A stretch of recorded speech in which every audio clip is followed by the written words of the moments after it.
لیکن جس چیز کو انسان مشقت کے بعد حاصل کرتا ہے پھر اس کی قدر بھی ہر طرح کی ہوتی ہے. بہرحال یہ یاد رہے کہ اللہ سبحانہ و تعالیٰ کی رحمت ہر چیز کو گھیرے ہوئے ہے. وَرَحْمَتِي وَسِعَتْ كُلَّ شَيْءٍ. اسی طرح حاملین عرش فرشتے جو ہیں، جو عرش اٹھائے ہوئے ہیں، وہ اللہ سبحانہ و تعالیٰ کی رحمت کے بارے میں کہتے ہیں الذین یحملون العرش ومن حولہ یسبحون بحمد ربهم ویؤمنون به ویستغفرون للذین آمنوا ربنا وسعت كل شیء رحمة وعلما فاغفر للذین تابوا واتبعوا سبیلک وقهم عذاب الجحیم. جو فرشتے عرش اٹھائے ہوئے ہیں اور جو اس کے ارد گرد ہے، یعنی کچھ تو عرش اٹھائے ہوئے ہیں اور کچھ عرش کے گرد گھیرا ڈالے ہوئے ہیں، وہ سب اپنے پروردگار کی حمد کے ساتھ اس کی تسبیح کرتے ہیں اور اس پر ایمان رکھتے ہیں، اور ایمان والوں کے لیے استغفار کرتے ہیں، بخشش کی دعائیں مانگتے ہیں. کیا کہتے ہیں؟ اے ہمارے رب، تو نے اپنی رحمت اور علم سے ہر چیز کا احاطہ کر رکھا ہے، لہٰذا جن لوگوں نے توبہ کی ہے اور تیری راہ کی پیروی کی ہے انہیں تو بخش دے اور دوزخ کے عذاب سے بچا لے. تو اس سے یہ پتہ چلتا ہے کہ فرشتے اللہ کی رحمت کا وسیلہ بنا کر ایمان والوں کے لیے استغفار کی اور رحمت کی دعائیں کرتے ہیں. اس سے ہمیں اندازہ ہوتا ہے کہ یہ ایمان جو ہے یہ بذات خود کتنی قیمتی چیز ہے. اللہ سبحانہ تعالیٰ کی رحمت کے سلسلے میں ایک اور بات یاد رہے کہ اللہ سبحانہ تعالیٰ نے رحمت کو اپنے لیے لازم کر رکھا ہے. سورۃ الانعام میں آتا ہے کتب ربکم علی نفسہ الرحمہ، تمہارے رب نے رحم کرنا اپنے اوپر لازم کر لیا. اس لیے ہمارے دل میں کبھی یہ خیال نہیں جانا چاہیے کہ میرے ساتھ بڑا ظلم ہوا ہے، یا اللہ سبحانہ تعالیٰ مجھ پر رحم نہیں کر رہا، یا میرے ساتھ زیادتی ہو گئی ہے. یعنی کسی بھی تکلیف، دکھ یا مصیبت کے وقت نہیں، اللہ اپنے بندوں پر نہایت مہربان ہے. حدیث مبارکہ میں آتا ہے رسول اللہ صلی اللہ علیہ وسلم نے فرمایا جب اللہ تعالیٰ مخلوق کو پیدا کر چکا تو اپنی کتاب یعنی لوح محفوظ میں جو اس کے پاس عرش پر موجود ہے اس نے لکھا کہ میری رحمت میرے غضب پر غالب ہے. یعنی جہاں اللہ تعالیٰ مہربان ہے وہاں اللہ تعالیٰ غضبناک بھی ہوتے ہیں، غلط کام کرنے والوں سے ناراض بھی ہوتے ہیں، لیکن اس کی رحمت اس کے غضب پر بھاری ہے، اس کی رحمت اس کے غضب سے زیادہ ہے. ایک اور حدیث سے ہمیں پتہ چلتا ہے کہ اللہ کی رحمتیں 100 ہیں، یعنی اللہ کی رحمت 100 درجوں میں ہے. ان میں سے ایک جنات، انسانوں، چوپایوں، کیڑوں مکوڑوں کے لیے نازل کی ہے اس نے، جس کی وجہ سے وہ ایک دوسرے پر شفقت اور مہربانی کرتے ہیں، رحم کرتے ہیں. اسی وجہ سے وحشی جانور اپنے بچے پہ شفقت کرتا ہے. یعنی مثال کے طور پر شیر جو دوسرے جانوروں کا شکار کرتا ہے لیکن اپنے بچے کو نہیں کھاتا، تو یہ بھی اللہ تعالیٰ کی ڈالی ہوئی اس رحمت کا نتیجہ ہے. اور جو 99 حصے ہیں اس کی رحمت کے، وہ اللہ سبحانہ تعالیٰ نے قیامت کے لیے مخصوص کر رکھے ہیں، جو اپنے بندوں پر خاص رحمت کرے گا، یعنی اپنے بندوں کو رحمت سے نوازے گا. دنیا میں بھی انسان کو اس رحمت کی ضرورت ہے، لیکن حقیقت یہ ہے کہ قیامت کے دن ہم سب کو اس کی بہت زیادہ ضرورت ہے. اور یاد رکھیے کہ کوئی بھی شخص اللہ کی رحمت کے بغیر جنت میں جا ہی نہیں سکتا، کیونکہ ہم میں سے کوئی شخص عمل کے ساتھ جنت کی قیمت نہیں چکا سکتا. کہ اگر ہم میں سے کوئی یہ سمجھے نا کہ میں نے تو اتنے اچھے کام کر لیے کہ اب تو جنت میرا حق بن گئی یا میں اس کی حقدار ہو گئی، تو یہ غلط فہمی ہے. ہم میں سے کوئی بھی جنت کا حقدار نہیں ہے، یہ اللہ کی رحمت ہے کہ وہ ہمیں اپنی رحمت سے اس میں داخل کرے. اور جنت کا ایک نام بھی رحمت رکھا ہے اللہ نے. اللہ تعالیٰ فرماتے انت رحمتی، تو میری رحمت ہے، ارحم بکی من اشاء، تیرے ذریعے میں رحمت کروں گا جس پر میں چاہوں گا. تو اللہ تعالیٰ جس پر چاہتا ہے رحمت فرماتا ہے. لیکن یہ ہمیشہ یاد رہے کہ اللہ کی رحمت بہت وسیع ہے. رسول اللہ صلی اللہ علیہ وسلم نے فرمایا، یہ صحیح مسلم کی روایت ہے، اللہ نے آسمان اور زمین کی پیدائش کے دن، یعنی جس دن آسمان اور زمین بنے تھے، اس دن 100 رحمتوں کو پیدا کیا تھا. ہر رحمت آسمان اور زمین کے درمیانی خلا کے برابر ہے، اتنی زیادہ ہے. یعنی زمین سے لے کر آسمان تک یہ جو خالی جگہ آپ کو نظر آتی ہے، اس میں سے ہر رحمت، یعنی 100 جو رحمتیں ہیں ان میں سے ہر رحمت اتنی زیادہ ہے جس سے زمین سے آسمان تک کی ساری خلا بھر جائے. اس سے آپ اس کی رحمت کی وسعت کا اندازہ لگا سکتے ہیں. جب ہم کہتے ہیں نا رحمت اللہ واسعہ، جب آپ نے اس لیکچر کا ٹائٹل سنا ہوگا یا پڑھا ہوگا تو آپ سوچ رہے ہوگی کہ اچھا اللہ کی رحمت وسیع ہے، کتنی وسیع، تو اس کا ہم اندازہ نہیں کر سکتے. لیکن اس کی وسعت کا اندازہ ہماری عقل جو ہے وہ مادی چیزوں کو دیکھ کے بات زیادہ سمجھتی ہے، ہمیں سمجھانے کے لیے بتائے گی کہ اتنی زیادہ ہے جیسے زمین اور آسمان کے درمیان کی خلا کی جگہ ہے. اور اس میں سے ایک رحمت جو ہے 99 میں سے، جن میں سے ہر ایک اتنی دفعہ، اس کو 99 سے ملٹیپلائی مزید کر لیں، ان میں سے بس صرف ایک حصہ زمین پر اتارا گیا ہے، جس کی وجہ سے جانور، پرندے، چرندے، انسان، حیوان، یہ سارے آپس میں ایک دوسرے سے محبت کرتے ہیں. یہ جو ہمارے دلوں میں انسانوں کے ساتھ شفقت، محبت اور رحمت کے جذبات ہیں، یہ بھی دراصل ہمارے ذاتی نہیں ہے، یہ بھی اللہ کی دین ہے. اللہ دلوں میں ڈالتا ہے تو ہم دوسروں کے ساتھ شفقت کا معاملہ کرتے ہیں. ورنہ آپ دیکھیں کہ ہمارے اندر ہمارے نفس کا شر بھی ہے، شیطان کے وسوسے بھی ہیں، اور انسان چھوٹی چھوٹی باتوں پر جلد غضبناک بھی ہو جاتا ہے، ناراض بھی ہو جاتا ہے. ان وسوسوں کی وجہ سے بدگمان بھی بہت جلدی ہوتا ہے. لیکن اللہ سبحانہ و تعالیٰ کی جو رحمت ہے جس بندے پر ہو جائے، پھر اس کے اندر نرمی بھی آ جاتی، اس کے اندر برداشت آ جاتی، اس کے اندر حسن ظن آ جاتا ہے، وہ دوسروں کا خیر خواہ ہو جاتا ہے، وہ دوسروں کے ساتھ شفقت اور محبت کا سلوک کرتا ہے. اور یہ سارا دراصل اس پر اللہ کا انعام ہوتا ہے کہ جس کی بنا پر وہ دوسروں میں یہ نرمی بانٹ رہا ہوتا ہے. یہ اللہ کی دین ہوتی ہے، یعنی اللہ کی رحمت ہوتی ہے اس پر. اور جن کے ساتھ وہ کر رہا ہوتا ہے ان پر بھی اصل کا اللہ ہی کی رحمت ہوتی ہے کہ ان کو اس رحمت میں سے ایک حصہ ملتا ہے، اس محبت میں سے ایک حصہ ملتا ہے. ورنہ کس کی مجال اور کس کی توفیق کہ کوئی کسی کے ساتھ رحمت اور مہربانی کا سلوک کرے اور یہ رحمتیں اور محبتیں بانٹتا پھرے. یہ انسانوں کے بس کی بات نہیں، یہ بھی سراسر اس کی محبت ہی کی وجہ سے ہے، اس کی رحمت کی وجہ سے ہے. لیکن یہ صرف کیا ہے؟ 1%، ایک حصہ. فیصد کا مطلب ہوتا ہے 1%، یعنی 100 رحمتوں میں سے 1%، جس کی وجہ سے یہ ہم سب ایک دوسرے کے ساتھ شفقت اور مہربانی کا سلوک کرتے ہیں. اور جیسے ایک اور حدیث میں آتا ہے کہ اسی سبب سے جانور اپنا کھور اپنے بچے سے اٹھا لیتا ہے، اس پر رحمت کرتے ہوئے اور اس بات سے ڈرتے ہوئے کہ اس کو کہیں کوئی نقصان نہ پہنچ جائے.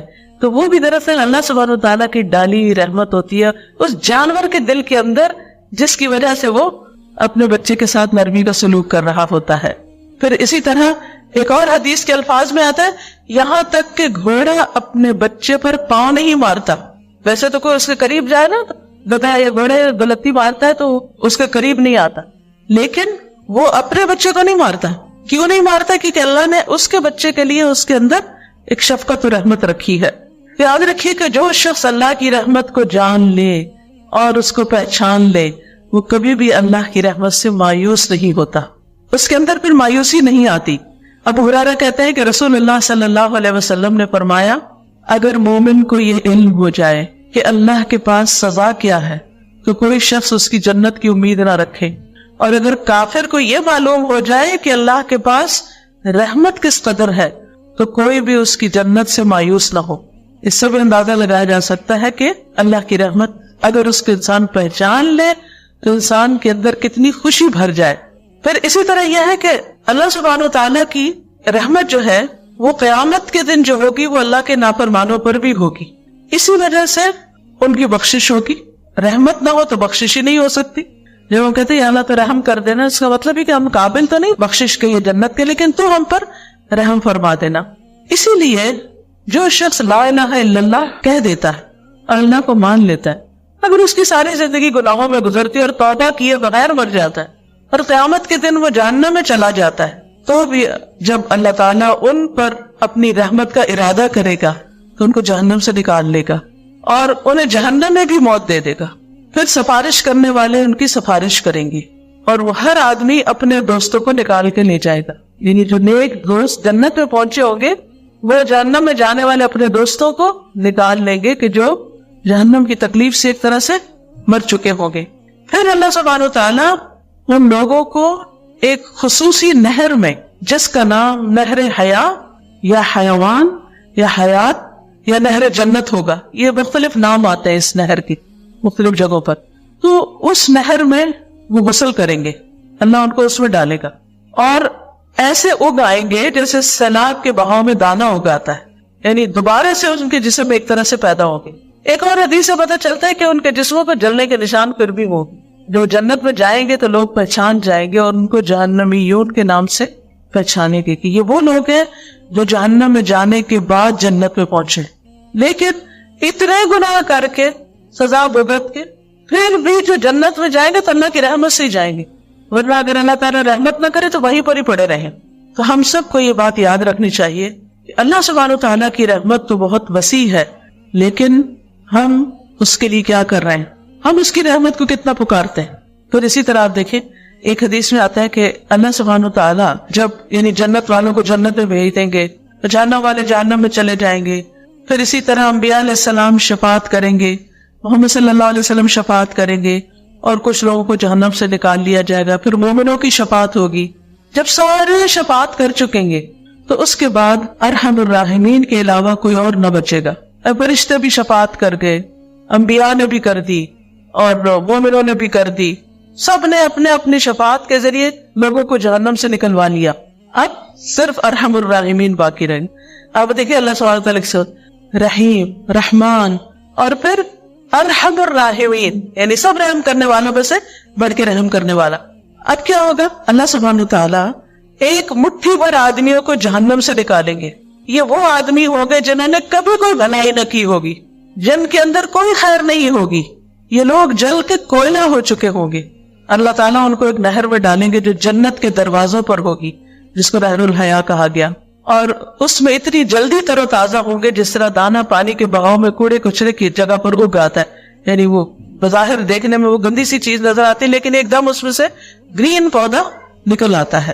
تو ایسے ہی یہ بھی نکل آئیں گے موتیوں کی طرح چمکتے ہوئے، ان کی گردنوں میں سونے کے پٹے پڑے ہوئے ہوں گے جن کی وجہ سے پھر ان کو جنت والے پہچان لیں گے اور ان کے بارے میں کہیں گے کہ یہ اتقاء اللہ ہیں، یہ اللہ کے آزاد کردہ بندے ہیں جنہیں اللہ نے صرف اپنی رحمت کی بنا پہ بغیر کسی عمل کے جنت میں داخل کیا، بغیر کسی عمل کے وہ جنت میں داخل ہوں گے۔ لیکن سوال یہ پیدا ہوتا ہے کہ وہ کون خوش نصیب ہوں گے کہ جو اس مٹھی کے اندر آ جائیں گے اور وہ پھر آزاد ہو جائیں گے جہنم سے۔ تو اس سے آپ اندازہ لگائیں کہ اللہ سبحانہ وتعالیٰ ہمیں دنیا میں اپنی رحمت کی طرف دعوت دیتا ہے، جنت کی طرف بلاتا ہے۔ واللہ یدعو الی دار السلام، دار السلام کی دعوت دیتا ہے، اللہ کے سلامتی کے گھر کی طرف آ جاؤ، جہنم سے بچنے کی بات کرتا ہے۔ لیکن اس کے باوجود لوگ ہیں کہ اپنے نفس کے ہاتھوں مجبور ہو کر یا لوگوں اور سوسائٹی کے ہاتھوں مجبور ہو کر اللہ کو ناراض کرنے کے کام کرتے رہتے ہیں۔ پھر بھی اگر مرنے سے پہلے بھی توبہ کر لیں تو دروازہ کھلا ہے توبہ کا، یہ بھی اس کی رحمت ہے۔ آپ دیکھیے ہمارے ساتھ کوئی 2 سے 4 دفعہ زیادتی کر جائے نا، ہم معاف نہیں کرتے اس کو، ہم نہیں معاف کریں گے اس کو۔ چلے زبان سے بھی کہہ دیں نا معاف کیا، دل میں ضرور رکھیں گے، تو کہتے نہیں دل سے نہیں نکال پاتے، کیا کریں، ہم تو اتنے کمزور ہیں نا۔ لیکن دوسری طرف آپ دیکھیں کہ ارحم الراحمین جو ہے اللہ سبحانہ وتعالیٰ جو ہے وہ کس طرح بندوں کو نکالتا ہے اس سے۔ وہ یہ نہیں چاہتا کہ بندے جہنم میں جلیں، وہ قطعاً نہیں یہ چاہتا۔ اس نے ہر دور میں پیغمبر بھیجے، لوگوں کو عقل دی، فطرت پہ پیدا کیا، ہر ایک کو مسلمان پیدا کیا، سارے اسباب مہیا کیے، سوچ سمجھ دی، کان آنکھ دل دیے کہ لوگ غور کریں، اپنے رب کو پہچانیں۔ لیکن سارے طریقوں کے باوجود اگر لوگ پھر بھی نہیں اس راستے پر آتے اور تب بھی جہنم میں چلے جاتے ہیں تو اللہ سبحانہ تعالیٰ اپنی رحمت کے ساتھ ان کو وہاں سے بھی نکالے گا۔ اس سے اندازہ کریں کہ اللہ تعالیٰ کتنا مہربان ہے۔ اور یہ یاد رکھیے کہ ہم میں سے ہر شخص اللہ کی رحمت کا محتاج ہے، ہم سب کو اس کی ضرورت ہے، کیونکہ وَرَحْمَةُ رَبِّكَ خَيْرٌ مِّمَّا يَجْمَعُونَ، تیرے رب کی رحمت بہتر ہے ہر اس چیز سے جسے لوگ جمع کر رہے ہیں۔ یعنی کسی کے پاس سب کچھ بھی ہو دنیا میں جو وہ چاہتا ہے تو بھی کم ہے اس رحمت کے مقابلے میں جو اللہ کی طرف سے اس پر آتی ہے، کیونکہ انسان کو اس رحمت کی یرس ہونی چاہیے، اس کی دعا کرنی چاہیے، اور اس کو حاصل کرنے کے لیے انسانوں کے ساتھ مہربانی کرنی چاہیے، کیونکہ ارحموا من فی الارض یرحمکم من فی السماء، تم ان پر رحم کرو جو زمین میں ہے، تم پر وہ رحم کرے گا جو آسمانوں میں ہے۔ یعنی اگر تم چاہتے ہو کہ اللہ تم پر مہربان ہو، تم پر رحمت کرے، تو پھر تم کیا کرو؟ زمین والوں پر مہربانی کرو۔ وہ شعر بھی ہے نا، کرو مہربانی تم اہل زمین پر، خدا مہربان ہوگا عرش بری پر۔ یعنی اگر تم مہربانی کرو گے دوسروں کے ساتھ تو تم پر بھی رحم کیا جائے گا۔ لہذا جو انسان یہ چاہتا ہے کہ اس کو اللہ کی رحمت مل جائے، وہ اللہ کی رحمت پا لے، اسے چاہیے کہ وہ دوسروں کے ساتھ مہربان ہو جائے۔ پھر اسی طرح اللہ سبحانہ تعالیٰ اگر رحمت کر دے تو کوئی روک نہیں سکتا، اور اگر اللہ اپنی رحمت بند کر دے تو کوئی اور دینے والا بھی نہیں ہے۔ قرآن مجید میں آتا ہے ما یفتح اللہ للناس بالرحمت فلا ممسک لها وما یمسک فلا مرسل له من بعدہ وہو العزیز الحکیم۔ جو کچھ اللہ لوگوں کے لیے رحمت میں سے کھول دے اسے کوئی بند کرنے والا نہیں، یعنی جس پر اللہ اپنی رحمت نشاور کر دے اسے کوئی روک نہیں سکتا، اور جو بند کر دے اس کے بعد اسے کوئی کھولنے والا نہیں، وہی سب پر غالب اور کمال حکمت والا ہے۔ یاد رکھیے یہ اللہ ہی کی رحمت ہے کہ ہم زندہ ہیں، یہ اللہ کی رحمت ہے کہ اس نے ہمیں مسلمان بنایا، یہ اللہ کی رحمت ہے کہ اس نے ہمیں قرآن دیا ہے۔ قل بفضل اللہ وبرحمتہ فبذلک فلیفرحوا هو خیر مما یجمعون۔ قرآن کا ملنا، قرآن کا سمجھنا، قرآن سے محبت کا ہونا، یہ سب بھی دراصل اللہ کی رحمت ہوئی ہے ہم پر کہ اس نے ہمیں اس راستے پر لگا دیا، کہ ہمیں اس کا شوق دے دیا کہ ہم اس کی کتاب کو پڑھیں۔ اور یہ بھی حقیقت ہے کہ یہ اللہ کی رحمت ہی ہے جو انسان کو گمراہی سے بچاتی ہے، جو انسان کو خسارے سے بچاتی ہے، کیونکہ ایک جگہ پر آتا ہے فَلَوْلَا فَضْلُ اللَّهِ عَلَيْكُمْ وَرَحْمَتُهُ لَكُنْتُمْ مِنَ الْخَاسِرِينَ۔ اگر اللہ کا فضل اور اس کی رحمت نہ ہوتی تو تم خسارے پانے والوں میں شامل ہو جاتے، یہ تم نقصان سے بچ نہیں سکتے تھے۔ اسی طرح اللہ سبحانہ وتعالیٰ کی رحمت ہی ہے جو انسان کو اس کے اپنے نفس کے شر سے بچاتی، یعنی ہم میں سے ہر انسان کے اندر نفس ہے اور نفس کا ایک شر بھی ہے۔ قرآن مجید میں آتا ہے وَمَا يُبَرِّئُ نَفْسِي إِنَّ النَّفْسَ لَأَمَّارَةٌ بِالسُّوءِ إِلَّا مَا رَحِمَ رَبِّي۔ یعنی انسان اپنے نفس کے شر سے بھی کب بچ سکتا ہے؟ جب اللہ کی رحمت ہوتی۔ اسی لیے فَلَا تُزَكُّوا أَنفُسَكُمْ، اپنے آپ کو پاکیزہ مت کہو۔ ہم یہ نہیں کہہ سکتے کہ ہمارے اندر بڑی خیر خوبی ہے، ہم بڑے نیک پاک ہیں یا ہمارا تزکیہ ہو چکا ہے۔ نہیں، یہ اللہ ہی کی رحمت ہوتی ہے کہ انسان صحیح راستے پہ چلتا ہے اور نفس کی شرارتوں سے بچ جاتا ہے۔ اللہ کی رحمت ہی انسان کو شیطان کی پیروی سے بچاتی، شیطان کے اتباع سے بچاتی۔ وَلَوْلَا فَضْلُ اللَّهِ عَلَيْكُمْ وَرَحْمَتُهُ لَاتَّبَعْتُمُ الشَّيْطَانَ إِلَّا قَلِيلًا۔ اگر اللہ کا فضل اور رحمت نہ ہوتی تو تم شیطان کی پیروی کرنے لگتے سوائے چاند ایک کے۔ تو دنیا آخرت کے نقصان سے بھی اللہ کی رحمت بچاتی ہے، شیطان سے بھی، نفس کے شر سے بھی، پھر اسی طرح گناہوں سے بھی انسان اللہ کی رحمت سے ہی بچتا ہے۔ ہمارے اندر کوئی کمال نہیں، کوئی طاقت نہیں، یعنی کبھی کوئی تعریف بھی کرے نا کہ آپ تو بڑے نیک ہیں اور آپ نے تو سارے غلط کام چھوڑ دیے، تو آپ سوچے کریں تو اللہ کی رحمت ہوئی۔ اگر میں کچھ واقعی کر رہی تو ہم سمجھتے کہ کچھ ہو رہا ہے تو صرف اس کی رحمت سے ہی ہو رہا ہے، میرے اندر کوئی کمال نہیں ہے، اس میں میرا کچھ نہیں ہے، یہ اس نے مہربانی کی ہے مجھ پر۔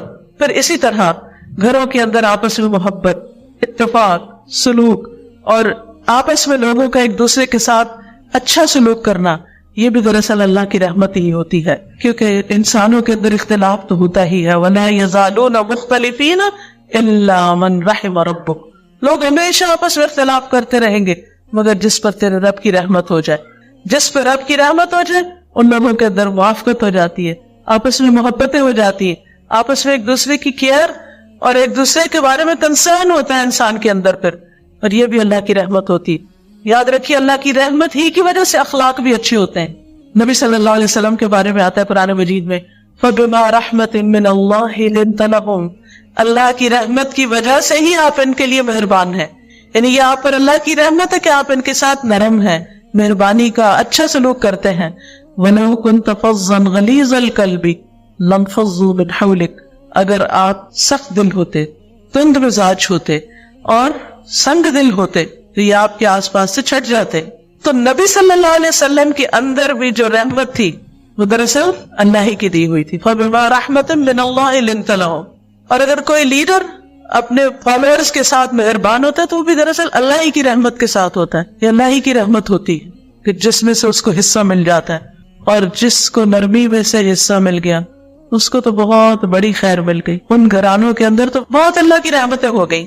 پھر اسی طرح آپ دیکھیں کہ اللہ کی رحمت انسان کو دنیا میں بھی ہمارے گناہوں کے باوجود بہت سی مصیبتوں سے بچاتی، اور آخرت میں بھی انسان اللہ ہی کی رحمت کا محتاج ہوگا۔ یوم لا یغنی مولا عن مولا شیئا ولا هم ینصرون الا من رحم اللہ۔ جس دن کوئی دوست اپنے دوست کے کچھ کام نہ آئے گا اور نہ انہیں کہیں سے مدد ملے گی مگر جس پر اللہ نے رحم کر دیا. یعنی انسانوں کے کام نہیں آ سکیں گے، اللہ کی رحمت ہی پار لگائے گی. یہ بات بھی ہمیں اچھی طرح سمجھ آنی چاہیے. اور اللہ کی رحمت ہی قیامت کے دن انسان کو تکلیفوں اور مصیبتوں سے بچائے گی. وَمَن تَقِ السَّيِّئَاتِ يَوْمَئِذٍ فَقَدْ رَحِمْتَ. اس دن جس کو تو نے برائیوں کے برے انجام سے بچا لیا، اس پر تو نے دراصل رحم کر دیا. اور اللہ کی رحمت انسان کو جنت میں لے جانے والی ہے. نبی صلی اللہ علیہ وسلم نے فرمایا کسی شخص کا عمل اسے جنت میں داخل نہیں کر سکتا. صحابہ نے عرض کیا یا رسول اللہ صلی اللہ علیہ وسلم آپ کا بھی نہیں؟ آپ نے فرمایا نہیں، میرا بھی نہیں، سوائے اس کے کہ اللہ اپنے فضل اور رحمت سے مجھے نوازے. اب جب انسان کو یہ احساس ہوتا ہے نا کہ جو کچھ بھی ہے دنیا کی خیر یا آخرت کی سب اللہ سبحانہ وتعالیٰ کی رحمت سے، تو پھر انسان اللہ سبحانہ وتعالیٰ کے ساتھ ایک تعلق قائم کرتا ہے. وہ سب سے بڑھ کر اللہ کی طرف لپکتا ہے کیونکہ سب کچھ دینے والا تو وہی ہے.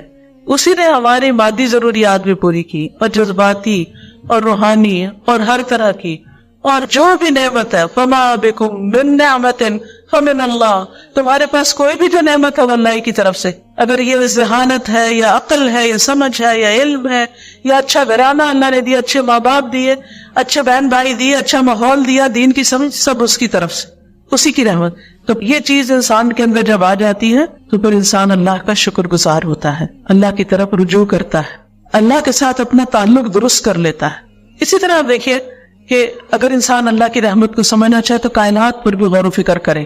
بارشوں کا برسنا، مردے زمین کا زندہ ہونا، یہ زمین کا نباتات اگانا، یہ سب کا سب اللہ کی رحمت اور اس کی وجہ سے ہے.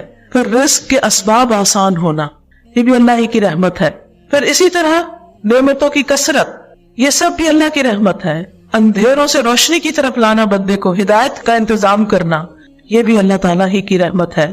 پھر بندوں کے اعمال کی حفاظت کرنا، جیسے وَمَا كَانَ اللَّهُ لِيُضِيعَ إِيمَانَكُمْ إِنَّ اللَّهَ بِالنَّاسِ لَرَءُوفٌ رَحِيمٌ.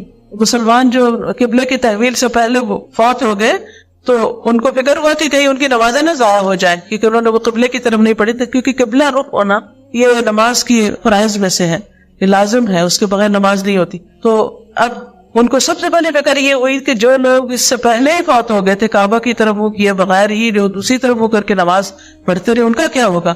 اللہ تعالیٰ فرماتے ہیں اللہ تمہارے ایمان یعنی تمہاری نمازوں کو ضائع نہیں کرے گا، کیونکہ ان اللہ بالناس لرؤوف رحیم. تو ہمارے اعمال کی حفاظت اور ان پر جزا اور پھر دعاؤں کی قبولیت، یہ سب بھی اللہ کی رحمت ہی ہے. سورۃ مریم کے شروع میں اللہ تعالیٰ فرماتے ذکر رحمت ربک عبدہ زکریا، تیرے رب کی رحمت کا ذکر جب اس کے بندے زکریا پر ہوئی. کیا؟ اذ نادى ربه نداء خفيا قال رب اني وهن العظم مني واشتعل الراس شيبا ولم اكن بدعائك رب شقيا. جو اس کی رحمت سے امید رکھتے تھے اسی لیے ان کے اندر مایوسی نہیں آتی تھی. تو اللہ سبحانہ وتعالی اس دعا کی قبولیت کو اپنی رحمت بتاتے ہیں. پھر اسی طرح یہ اللہ کی رحمت ہوتی ہے کہ اللہ تعالیٰ ایمان والوں کی حفاظت کرتا ہے اور ایمان والوں کی اولاد کی بھی حفاظت کرتا ہے. سورۃ کہف میں جو ایک نیک والدین جو فوت ہو چکے تھے اور ان کے بچے یتیم تھے، ان کے مال کی حفاظت اللہ نے کس طرح کی. ایک حضرت علیہ السلام وہاں گئے اور انہوں نے وہاں اس کے اوپر ان کے خزانے پر دیوار بنا دی. جب موسیٰ علیہ السلام نے پوچھا کہ اس بستی والوں نے تو آپ کو کھانا بھی نہیں دیا اور آپ نے ان کے بچوں کی دیوار بنا دی، تو انہوں نے کیا کہا کہ میں نے اپنی مرضی سے نہیں کیا. یہ دراصل کیا تھا؟ یہ اللہ کی رحمت تھی، رحمت من ربک. تو بات یہ ہے کہ اللہ سبحانہ وتعالیٰ کی یہ خاص رحمت ہوتی ہے کہ جس کی وجہ سے وہ غیر محسوس طریقے سے بندوں کی مدد کرتا ہے اور ان کو بخش دیتا ہے، ان کی غلطیوں سے درگزر کرتا ہے. لیکن اب سوال یہ پیدا ہوتا ہے کہ ہم اللہ کی رحمت کو کیسے حاصل کریں، اپنی طرف کیسے متوجہ کریں، ہم کیا کام کریں کہ جس سے اللہ کی رحمت آئے ہم پر. اس میں سب سے پہلی چیز ایمان ہے. ایمان لانا اور ایمان کو درست رکھنا اور ایمان پر جم کے رہنا، ایمان کی مضبوطی، یہ انسان کو اللہ کی رحمت کا مستحق بناتا ہے. قرآن مجید سورۃ النساء میں اللہ تعالیٰ فرماتے فَأَمَّا الَّذِينَ آمَنُوا وَاعْتَصَمُوا بِهِ فَسَيُدْخِلُهُمْ فِي رَحْمَةٍ مِّنْهُ. اب جو لوگ اللہ پر ایمان لے آئے اور انہوں نے کتاب کو مضبوطی سے تھاما، وَاعْتَصَمُوا بِهِ، یا اللہ کو اپنا سہارا بنایا، فَسَيُدْخِلُهُمْ فِي رَحْمَةٍ مِّنْهُ، وہ اپنی طرف سے ان کو رحمت سے نوازے گا، ان کو اپنی رحمت میں داخل کرے گا. پھر اسی طرح توحید پر جمے رہنا. جب کچھ بچے ایک بستی سے نکل کر غار کی طرف گئے تھے اپنے ایمان کو بچانے کے لیے، تو انہوں نے کیا کہا تھا؟ فَأْوُوا إِلَى الْكَهْفِ يَنشُرْ لَكُمْ رَبُّكُمْ مِنْ رَحْمَتِهِ، کہ تم اس غار کی طرف پناہ لے لو، اللہ تم پر اپنی رحمت نازل فرمائے گا، رحمت نچھاور کر دے گا، رحمت کھول دے گا. تو اس سے بھی یہ پتہ چلتا ہے کہ جب انسان ایمان پر استقامت اختیار کرتا ہے، پختگی اختیار کرتا ہے، تو اس پر بھی اللہ کی رحمت ہوتی ہے. پھر اسی طرح جو شخص اللہ کے عذاب سے ڈرتا ہے اس پر اللہ کی رحمت ہوتی ہے، کیونکہ اللہ کے عذاب سے ڈرنا ہم سب کے لیے ضروری ہے. یعنی رحمت ہمیں اللہ کے عذاب سے بے خوف نہ کر دے. یعنی جتنی بھی اللہ کی رحمت ہے لیکن اس کا جو عذاب ہے اس سے ڈرنا چاہیے اور اپنے گناہوں سے ڈرنا چاہیے. تو جو انسان ڈرتا رہتا ہے نا اس پر اللہ کی رحمت ہو جاتی ہے. پھر اسی طرح اللہ سے دعائیں کرنا، وَادْعُوهُ خَوْفًا وَطَمَعًا إِنَّ رَحْمَةَ اللَّهِ قَرِيبٌ مِنَ الْمُحْسِنِينَ. اللہ کی رحمت قریب ہے محسنین کے. یعنی جب انسان کوئی نیک کام کرتا ہے اور پھر دعا کرتا ہے تو اس کی دعا قبول ہوتی ہے، اس پر اللہ کی رحمت آتی ہے. پھر اللہ اور اس کے رسول کی اطاعت کرنے والے پر اللہ کی رحمت آتی ہے. وَأَطِيعُوا اللَّهَ وَأَطِيعُوا الرَّسُولَ لَعَلَّكُمْ تُرْحَمُونَ. اور اللہ کی اطاعت کرو اور اس کے رسول کی اطاعت کرو تاکہ تم رحم کیے جاؤ، تم پہ رحم کیا جائے. پھر اسی طرح قرآن کو پڑھنا اور اس پر عمل کرنا. قرآن مجید میں آتا ہے وَهَذَا كِتَابٌ أَنزَلْنَاهُ إِلَيْكَ مُبَارَكٌ فَاتَّبِعُوهُ وَاتَّقُوا لَعَلَّكُمْ تُرْحَمُونَ. پھر قرآن کو غور سے سننا، یعنی مبارک کتاب کی پیروی کرنا، اللہ سے ڈرنا رحمت لاتا ہے. پھر جو شخص فَإِذَا قُرِئَ الْقُرْآنُ فَاسْتَمِعُوا لَهُ وَأَنصِتُوا لَعَلَّكُمْ تُرْحَمُونَ. جب قرآن پڑھا جا رہا ہو تو چپ ہو جاؤ، غور سے سنو تاکہ تم پہ رحم کیا جائے. یعنی یہ چیز بھی اللہ کی رحمت کو لاتی. یعنی جب ایک بندہ اللہ کے کلام کی طرف متوجہ ہوتا ہے، لیکن کتنی دفعہ ایسا ہوتا ہے تلاوت لگی ہوتی ہے اور ہماری باتیں نہیں ختم ہوتی. پھر اسی طرح یہ ہے کہ اپنے فرائض ادا کرنا، فرائض کی ادائیگی رحمت کا سبب بنتی ہے. نیک عمل فَأَمَّا الَّذِينَ آمَنُوا وَعَمِلُوا الصَّالِحَاتِ فَيُدْخِلُهُمْ رَبُّهُمْ فِي رَحْمَتِهِ ذَلِكَ هُوَ الْفَوْزُ الْمُبِينُ. رہے وہ لوگ جو ایمان لائے اور انہوں نے نیک عمل کیے، اللہ انہیں اپنی رحمت میں داخل کرے گا. یہی کھلی کامیابی ہے. تو نیک اعمال جو ہے وہ اللہ کی رحمت کا ذریعہ بنتے ہیں. اور نیک اعمال میں سب سے پہلے نماز آتی ہے. حدیث میں آتا ہے کہ جب تم میں سے کوئی شخص نماز کے لیے کھڑا ہوتا ہے تو اللہ کی رحمت اس کی طرف متوجہ ہو جاتی ہے. سبحان اللہ. یعنی نماز سب سے بہترین ذریعہ ہے اللہ کی رحمت کو اپنی طرف متوجہ کرنے کا. اسی وجہ سے ہم دیکھتے ہیں کہ نبی صلی اللہ علیہ وسلم جب ان پر کوئی تکلیف آتی تو وہ کیا کرتے تھے، کوئی پریشانی آتی تھی تو کیا کرتے تھے، فوراً نماز کی طرف دوڑتے تھے، فزع الی الصلاۃ، تاکہ اللہ کی رحمت کو متوجہ کر سکے. پھر اسی طرح نوافل پڑھنا، خصوصاً عصر سے پہلے کی 4 رکعتیں. ان کے بارے میں حدیث میں آتا ہے رحم اللہ امرأ صلی قبل العصر 4. اللہ اس شخص پر رحمت فرمائے جو عصر سے پہلے 4 رکعتیں پڑھے. اب یہ نہ تو فرض ہے نہ ہی سنت مؤکدہ ہے، لیکن اگر کوئی شخص پڑھتا ہے تو اللہ کی رحمت کو اپنی طرف متوجہ کرتا ہے. اسی طرح رات کا قیام اور گھر والوں کو نماز کے لیے جگانا، تو جگانے والے شوہر ہو یا بیوی ہو، اس کے بارے میں حدیث میں آتا ہے اللہ اس شخص پہ رحم کرے جو رات کو اٹھے اور نماز پڑھے اور اپنی بیوی کو جگائے، اور اللہ اس عورت پر رحم کرے جو اٹھے اور نماز پڑھے اور پھر شوہر کو بھی جگائے. اس سے یہ پتہ چلتا ہے کہ اپنے گھر والوں کو نیکی کا حکم دینا، ان کو نیکی میں تعاون دینا اور ان کو نیکی کے راستے پر لگانا، یہ بھی رحمتیں لاتا ہے. پھر نماز کے بعد مصلی میں بیٹھے رہنا، ذکر اذکار کرنا، دعا کرنا، یہ بھی اللہ کی رحمت کا سبب بنتا ہے. اور ایسے شخص کے لیے جب تک اس کا وضو نہ ٹوٹے اور وہ ذکر کرتا رہے، فرشتے دعا کرتے ہیں، کہتے ہیں اللہم اغفر لہ وارحمہ، اللہ اس کی بخشش فرما، اللہم ارحمہ، اللہ اس پر رحم فرما. یعنی فرشتے اس کے لیے رحمت کی دعائیں کرتے ہیں.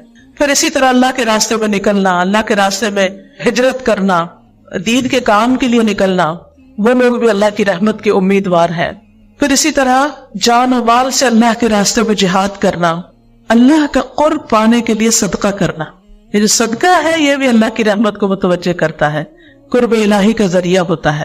پھر اسی طرح اللہ کا ذکر، کیونکہ نبی صلی اللہ علیہ وسلم نے مسلمان خواتین کو اپنے دور کی فرمایا اپنے اوپر لا الہ الا اللہ تسبیح اور تقدیس لازم کر لو، غافل نہ رہا کرو کہ رحمت الہی کو فراموش کر دو. یعنی تمہارا ذکر کرنا ایک طرح سے رحمت لاتا ہے، تو اگر تم نے اس کو چھوڑ دیا تو رحمت کو بھول جاؤ گی. اکٹھے ہو کر مل بیٹھ کر قرآن کا پڑھنا پڑھانا، ذکر کا کرنا، یہ بھی اللہ کی رحمت لاتا ہے. لا يقعد قوم يذكرون الله عز وجل الا حفتهم الملائکہ وغشیتهم الرحمہ. جو لوگ اللہ کے ذکر کے لیے بیٹھے ہوتے ہیں فرشتے انہیں گھیر لیتے ہیں، رحمت انہیں ڈھانپ لیتی ہے. پھر اسی طرح استغفار کرنا، لولا تستغفرون اللہ لعلکم ترحمون. پھر توبہ اور اصلاح کرنا، مصیبتوں پر صبر کرنا، انا للہ و انا الیہ راجعون پڑھنا.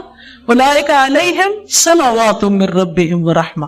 جو انا للہ پڑھتا ہے اور تکلیف کے وقت صبر کرتا ہے، اس پر رب کی نوازشیں ہوتی ہے، رب کی رحمت آتی ہے اور رب اس کو تھام لیتا ہے. اس لیے کسی کی بھی قریبی عزیز پیارے کی وفات پر صبر جو ہے یہ اللہ کی رحمت کا سبب بنتا ہے، خصوصاً بچے کی وفات پر. کیونکہ ماں کا دل ہوتا ہے نا اس بچے کے اندر، جب بچہ فوت ہوتا ہے اور ماں صبر کرتی ہے اور الحمدللہ کہتی ہے تو اللہ تعالیٰ فرشتوں کو حکم دیتا ہے کہ اس کے لیے ایک گھر بناؤ جس کا نام کیا رکھو؟ بیت الحمد. اسی طرح دوسروں کو معاف کرنا، دوسروں کو معاف کرنے والوں پر بھی اللہ کی رحمت آتی ہے. پھر اسی طرح دوسروں پر رحم کرنا. حدیث میں آتا ہے انما یرحم اللہ من عبادہ الرحماء. اللہ تعالیٰ اپنے بندوں میں سے ان بندوں پہ رحم کرتے ہیں جو دوسرے بندوں کے ساتھ رحم کرتے ہیں. یعنی اگر ہم بندوں کے ساتھ مہربانی کریں گے اللہ تعالیٰ ہم پر مہربانی کرے گا. اسی طرح ایک حدیث میں آتا ہے رسول اللہ صلی اللہ علیہ وسلم نے فرمایا اس ذات کی قسم جس کے ہاتھ میں میری جان ہے، اللہ اپنی رحمت کا مستحق رحم دل بندے کو ہی بناتا ہے. تو صحابہ نے کہا ہم میں سے ہر کوئی رحم کرتا ہے. آپ نے فرمایا نہیں، یہ نہیں کہ اپنے دوست کے حق میں رحم دل بن جاؤ بلکہ تمام لوگوں پہ رحم کرنا ہوگا. یہ بڑا اہم قاعدہ ہے کیونکہ عموماً کیا ہوتا ہے کہ ہم اپنے رشتہ داروں، اپنے پیاروں، اپنے دوستوں کے لیے تو بڑے مہربان ہوتے ہیں، لیکن جس سے ہمارا کوئی تعلق واسطہ نہیں اس کے ساتھ ہم بعض اوقات بد اخلاقی بھی برت جاتے ہیں اور سوچتے ہیں یہ کون سا ہمیں کچھ جانتا ہے، اس کے ساتھ جو چاہے ہم کریں. نہیں، جس کو جانتے ہیں اس کے ساتھ بھی اور جس کو نہیں جانتے اس کے ساتھ بھی. پھر پرندوں اور جانوروں پہ رحم کرنا. آپ کو معلوم ہوگا کہ ایک عورت نے ایک بلی کو باندھ کے مار دیا تھا اور کھانا بھی نہیں دیا، تو کیا ہوا اس کے ساتھ؟ صرف اس بلی کو مارنے کی وجہ سے اللہ سبحانہ وتعالیٰ نے اس کو جہنم میں پھینکا. تو جانوروں پر بھی رحم بڑا ضروری ہے. نبی صلی اللہ علیہ وسلم نے فرمایا جس نے رحم کیا اگرچہ چڑیا کو ذبح کرنے کا معاملہ ہو، چڑیا کیا کر سکتے ہو، تمہارے ہاتھوں میں پکڑی ہوئی ہے، جس نے رحم کیا اگرچہ چڑیا کو ذبح کرنے کا معاملہ ہو، اللہ قیامت کے دن اس پہ رحم فرمائے گا. پر اسی طرح ایک شخص نے کہا اللہ کے رسول میں بکری ذبح کرتا ہوں اور اس کے ساتھ شفقت کرتا ہوں، یعنی اس کو پانی پلا کے، اس پہ ہاتھ پھیر کے، اس کو اچھی طرح لٹا کے، کیونکہ بعض ہوتے ہیں نا ڈانٹ ڈپٹ گالیاں دیتے دیتے وہ ذبح کر دیتے ہیں، جانوروں کے ساتھ سختی کرتے ہیں. نہیں، اس نے کہا کہ میں بکری ذبح کرتا ہوں اور اس کے ساتھ شفقت کرتا ہوں. آپ نے فرمایا اگر تو نے بکری کے ساتھ شفقت کی تو اللہ تعالیٰ تجھ پہ رحم فرمائے گا. کوئی نہیں ہمیں دیکھ رہا ہوتا، اللہ تو دیکھ رہا ہوتا ہے نا کہ ہم کس کے ساتھ کیا معاملہ کرتے. اسی طرح خرید و فروخت کے وقت، رکشے ٹیکسی والے کے ساتھ معاملہ کرتے وقت، قرض کے لین دین کے وقت، قرض کا تقاضا کرتے وقت، نبی صلی اللہ علیہ وسلم نے فرمایا اللہ ایسے شخص پر رحم کرے جو بیچتے وقت، خریدتے وقت اور تقاضا کرتے وقت نرمی سے کام لیتا ہے. پھر مسلمانوں کے درمیان صلح کرا دینا، آپس میں لوگوں کو جوڑنا، یہ بھی رحمت کا باعث بنتا ہے.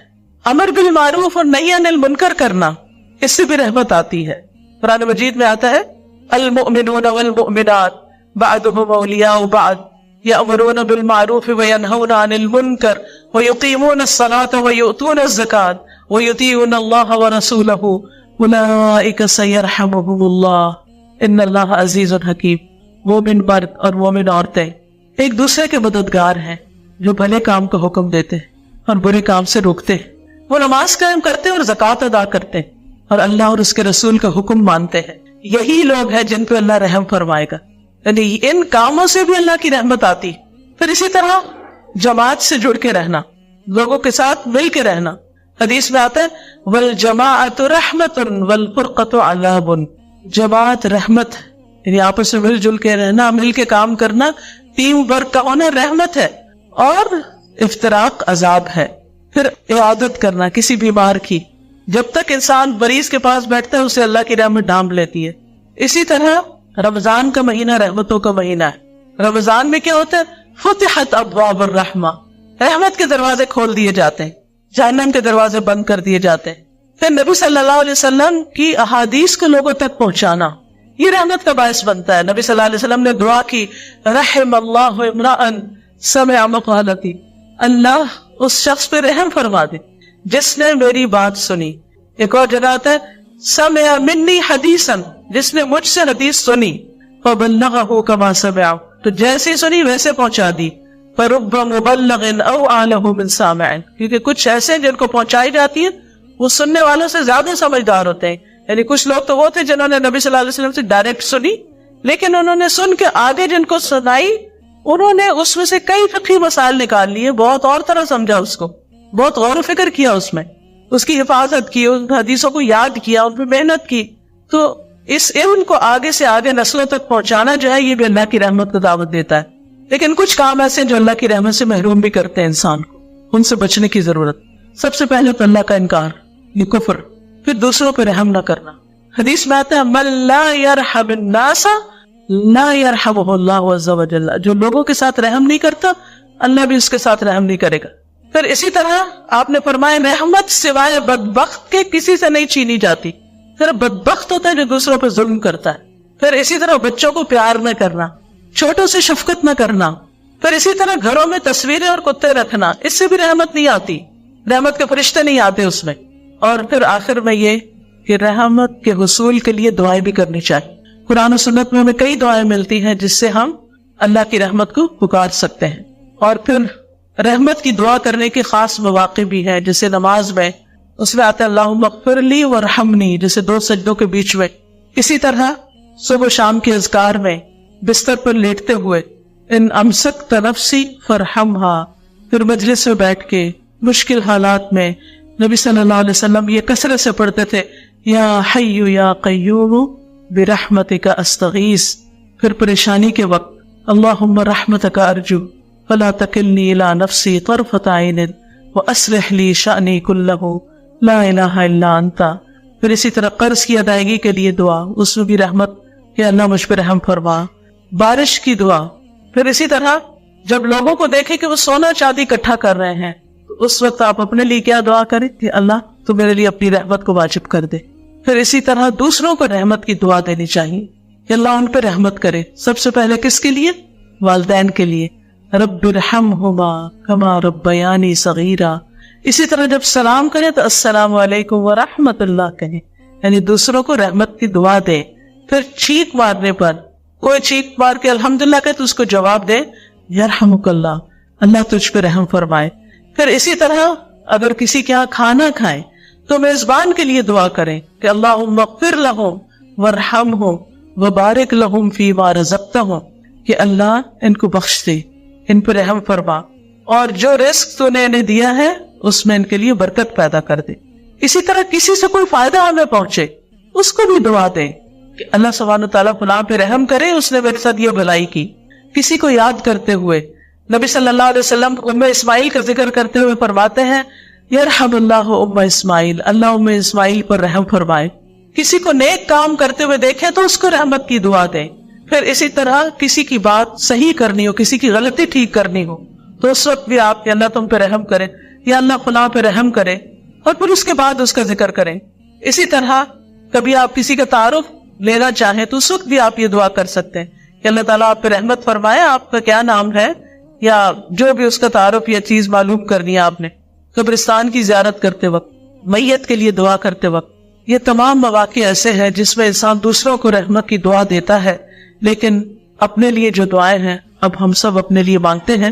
سبحان اللہ والحمد للہ ولا الہ الا اللہ واللہ اکبر ولا حول ولا قوة الا باللہ العلی العظیم. اللہم صل علی محمد وعلی آل محمد کما صلیت علی ابراہیم وعلی آل ابراہیم انک حمید مجید. اللہم بارک علی محمد وعلی آل محمد کما بارکت علی ابراہیم وعلی آل ابراہیم انک حمید مجید. رب اغفر وارحم وانت خیر الراحمین. اے میرے رب تو مجھے بخش دے اور مجھ پہ رحم فرما، اور تو ہی سب رحم کرنے والوں سے اچھا رحم کرنے والا ہے. ربنا آمنا اغفر لنا وارحمنا وانت خیر الراحمین. انی مسنی الضر وانت ارحم الراحمین. أنت ولينا فاغفر لنا وارحمنا وأنت خير الغافرين. ربنا وظلمنا أنفسنا وإن لم تغفر لنا وترحمنا لنكونن من الخاسرين.